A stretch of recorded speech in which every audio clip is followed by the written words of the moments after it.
मुलांनो, मजेत आहात ना? नवीन गोष्ट ऐकायला तयार? मुलांनो, पूर्वीच्या काळी गाई, बैल, कुत्र्यासारखे आणि वस्तूंसारखे गुलामांना पण बाजारात विकत असत. हे गुलाम म्हणजे खरी खरी आपल्यासारखी माणसं असायची. कोणी बायका तर कोणी पुरुष, क्वचित तर मुलंसुद्धा असायची. जो माणूस त्यांना विकत घेईल तो त्या गुलामाचा मालक होऊन जायचा. त्या गुलामाला तो नोकरासारखा वागवत असे आणि त्याच्याकडून खूप खूप कामं करून घेत असे व त्या बदल्यात त्याला पैसेही देत नसे. फक्त थोडं जेवण, कपडे आणि राहणं मालकाच्याच घरात कुठेतरी लहानशा कोपऱ्यात.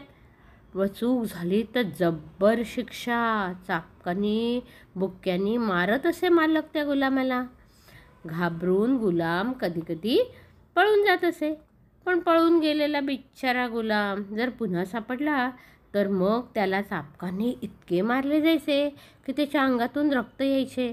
व अशाच एका गुलामाची गोष्ट आज मी तुम्हाला सांगणार आहे. ही गोष्ट आहे युरोपच्या प्रसिद्ध लोककथेवर आधारित. कहाणीवली नानी सरला मी हिंदीत आणि इंग्लिशमध्ये सांगते ना, तीच गोष्ट मी शिल्पा नानी मराठीत सांगणार आहे. गोष्टीचं नाव आहे गुलाम आणि सिंह.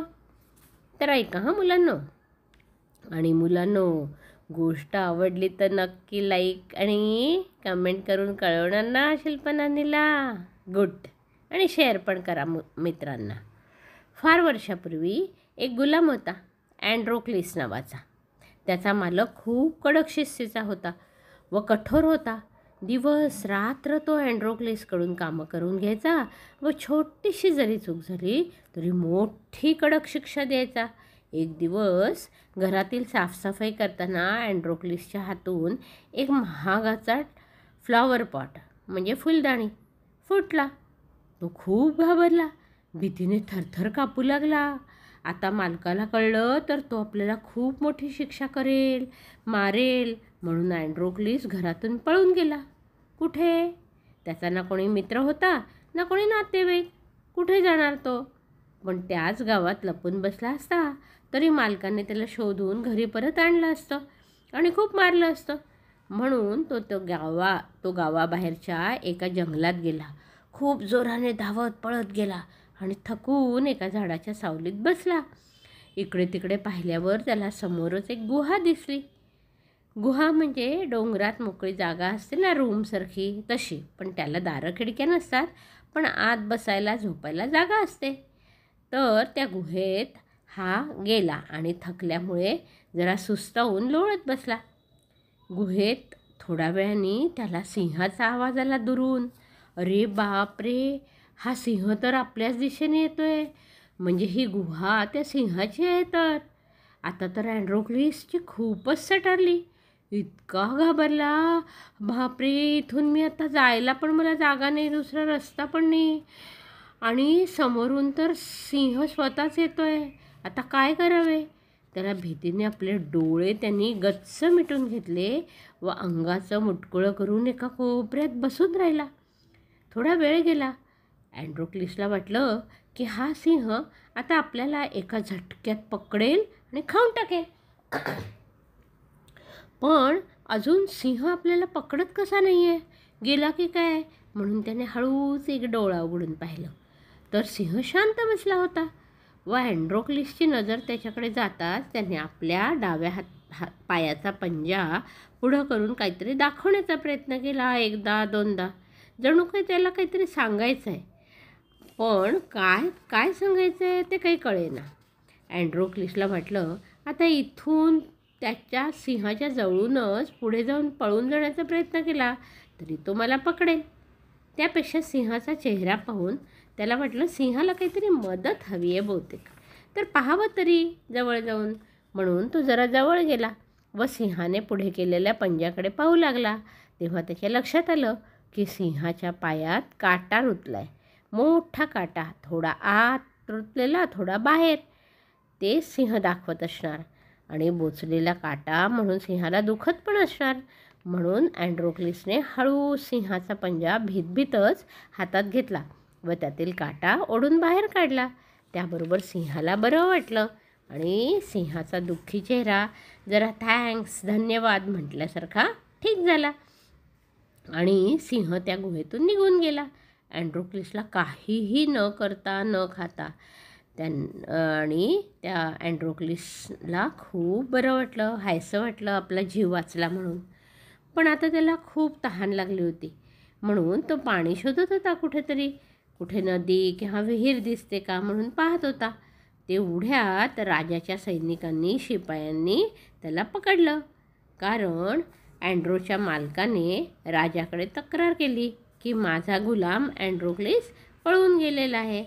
आणि त्या वेळेला विकत घेतलेल्या गुलामाने असं पळून जाणं म्हणजे मोठा अपराध, गुन्हा, चूक समजली जायची व राजाचे शिपाई त्या गुलामाला शोधून परत आणायचे आणि राजा त्यांना मोठी शिक्षा द्यायचा.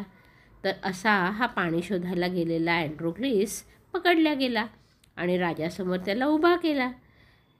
त्याला कैदेत म्हणजे एका मोठ्या पिंजऱ्यात टाकण्यात आलं व त्याला दुसऱ्या दिवशी एका भुकेल्या सिंहासमोर टाकून देण्यात यावं म्हणजे तो सिंह या गुलामाला मारून खाऊन टाकेल अशी कठोर शिक्षा सुनावण्यात आली. अँड्रो बिचारा खूप घाबरला. रात्र तर रडत रडत काढली. दुसऱ्या दिवशी एका मोठ्या मैदानावर म्हणजे ग्राउंडवर त्याला पिंजऱ्यासकट ढकलण्यात आलं आणि एका भुकेल्या सिंहाला पण दुसऱ्या पिंजऱ्यात आणण्यात आलं. मैदानावर सगळ्या बाजूने मोठमोठ्या भिंती बांधलेल्या मैदानावर राजा, त्याचे शिपाई, दरबारी, गावातले खूप खूप लोक जमा झाले होते पाहायला की कसा हा सिंह या अँड्रोक्लिसची अवस्था करतो हे पाहायला. थोड्याच वेळात अँड्रोला सिंहाच्या पिंजऱ्यात ढकलण्यात आलं. अँड्रो मनातल्या मनात देवाचं नाव घेत होता. सिंह एकदम अँड्रोला खाण्यासाठी उडी मारून त्याच्यावर धावतो. पण जवळ आल्यावर त्याला कळतं की हा तोच गुलाम आहे ज्याने आपल्या पायातील काटा काढून आपलं दुःख दूर केलं होतं. तेव्हा तो सिंह गुलाम अँड्रोक्लिसला फक्त जिभेने चाटतो. आपल्या घरातले कुत्रे मांजरं कसे आपले पावलं चाटतात ना तसं. आणि त्याला आपल्या पंजानी पाठीवर थोपटतोही व मागे वळतो. अँड्रो पण त्या सिंहाला ओळखतो व त्याच्या पाठीवरून प्रेमाने हात फिरवतो. जसे दोघं मित्र एकमेकांना भेटावे तसे ते भेटतात.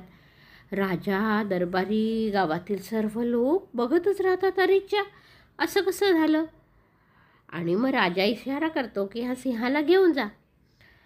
तर प्राण्यांनाही म्हणजे कळत असतं की आपली कोणी मदत केली, चांगलं वागलं तर त्याच्याशी आपणही चांगलं वागायला पाहिजे, त्याची मदत करायला पाहिजे. मग राजा अँड्रोक्लिसला बोलवून विचारतो की याचं कारण काय.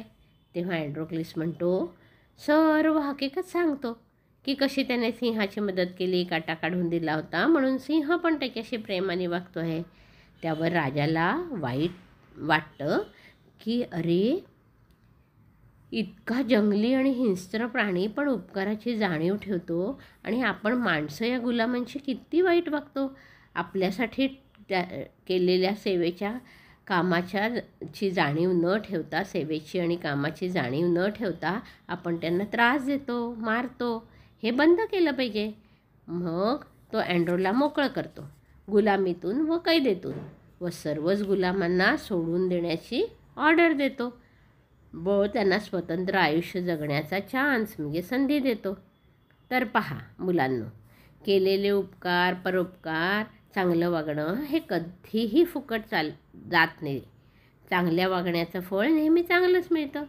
तेव्हा मुलांनो, दुसऱ्यांशी नेहमी चांगलंच वागावं हे या गोष्टीवरून कळतं. आवडली का गोष्ट गुलाम आणि सिंहाची, अँड्रोक्लिस अँड द लायनची? मग लगेच लाईक आणि कमेंट करून या शिल्पनानेला कळवायचं. शेअर आणि सबस्क्राईब पण नक्की करायचं. आणि पुढच्या आठवड्यात पुन्हा भेटायचं एक छान गोष्ट ऐकायला. तोपर्यंत बाय बाय.